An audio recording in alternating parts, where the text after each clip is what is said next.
আসসালামু আলাইকুম রহমতুল্লাহ। প্রিয় শ্রোতা বন্ধুরা, কিয়ামত বা পৃথিবী ধ্বংস হওয়ার পূর্বে পৃথিবীতে আগমন করবে ঈসা আলাইহিস সালাম।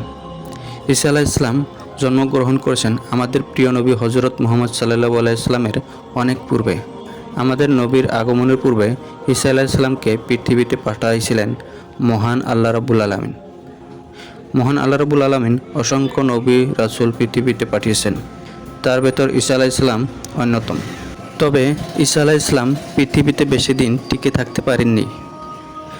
ঈসা আলাইহিস সালামের যুগের লোকেরা তাকে বিভিন্ন কৌশলে মারার চেষ্টা করেছিল। এই কারণেই তিনি পৃথিবীতে বেশি দিন টিকে থাকতে পারেননি। এমনকি তিনি এখনও পর্যন্ত জীবিত রয়েছেন, যেটা মহান আল্লাহ রাব্বুল আলামিনের আদেশে। পৃথিবীতে প্রত্যেক প্রাণী, প্রত্যেক জিনিসই মরণশীল। এমনকি পৃথিবী একদিন ধ্বংস হয়ে যাবে। মহান আল্লাহ রাব্বুল আলামিন বলেছেন, দুনিয়া অর্থাৎ পৃথিবীর ধ্বংস হওয়ার পূর্বে আমি আমার ঈসাকে পাঠাবো। ঈসা আলাইহিস সালামকে দুনিয়াতে আবার পাঠাবেন মহান রাব্বুল আলামিন, যেটা আমরা হাদিস থেকে জানতে পারি। এখন আপনারাই কল্পনা করে দেখুন তো, ঈসা আলাইহিস সালাম জন্মগ্রহণ করেছেন কত শত শত বছর আগে। তাহলে পৃথিবী ধ্বংস হওয়ার পূর্বে পৃথিবীতে আগমন ঘটলে তার বয়স কত হবে, অথবা সে দেখতে কেমন হবে? মহান আল্লাহ রাব্বুল আলামিন পৃথিবীর সূচনা এবং সমাপ্তি নিজেই নির্ধারণ করে রেখেছেন। পৃথিবী সৃষ্টি করার আগেই এই মহান আল্লাহ রাব্বুল আলামিন পৃথিবীতে কি হবে সব কিছুই লিখে রেখেছেন।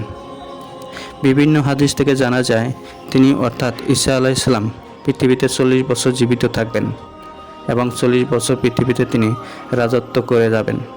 তিনি 40 বছর রাজত্ব করার পর পৃথিবী কিয়ামত হবে। তিনি পৃথিবীতে আগমন না করা পর্যন্ত কখনোই কিয়ামত হবে না।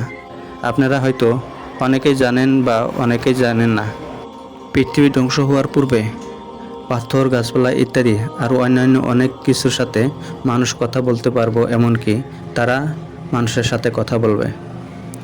আমরা হয়তো অনেকে দাজ্জালের কথা শুনেছি। দাজ্জাল পৃথিবীতে আসবে খোদা দাবিদার হিসাবে। দাজ্জালকে মহান আল্লাহ রাব্বুল আলামিন নানা রকম ক্ষমতা দিবেন, যেগুলো সাধারণ মানুষের থাকবে না। দাজ্জাল যদি আকাশকে বলে পানি দিতে, সাথে সাথে পানি দিয়ে দিবে আকাশ। কবর থেকে মৃত্যু মানুষকে নিমজ্জিত সে জীবিত করতে পারবে। তার কাছে জান্নাত এবং জাহান্নাম থাকবে। তার ইচ্ছামতো সে নানা রকম জাদুকর খেলা দেখাবে।